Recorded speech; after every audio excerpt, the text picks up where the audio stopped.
இந்த 11 விலங்குகளை இந்தியாவுல செல்லப்பிராணியா வளர்க்க கூடாது. எதுன்னு உங்களுக்கு தெரியுமா? இப்ப சொல்றேன்.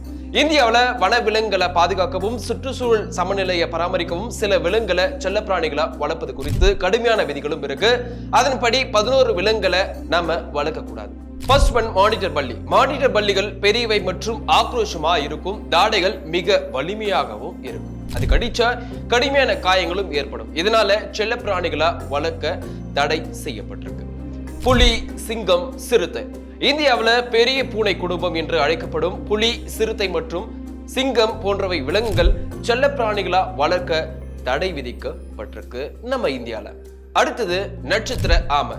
நட்சத்திர ஆமைய வனவிலங்கு பாதுகாப்பு சட்டம் 1972 கீழ் பாதுகாக்கப்படுகிறது.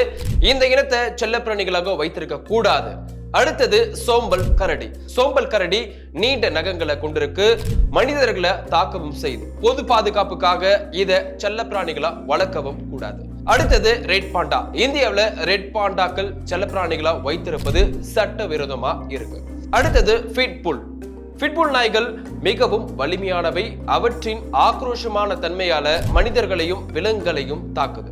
பிட்புல் நாய்கள் மிகவும் ஆபத்து அப்படின்றதுனால அவை செல்ல பிராணிகளாக வளர்ப்பதற்கு அரசாங்கம் தடை விதிச்சிருக்கு. அடுத்தது பாங்கோலின். பாங்கோலின் அதன் தனித்துவமான செதில்களுடன் பார்ப்பதற்கு இருக்கு. இதையும் செல்ல பிராணிகளாக வளர்ப்பதை தடை செய்யப்பட்டிருக்கு நம்ம இந்தியாவில்.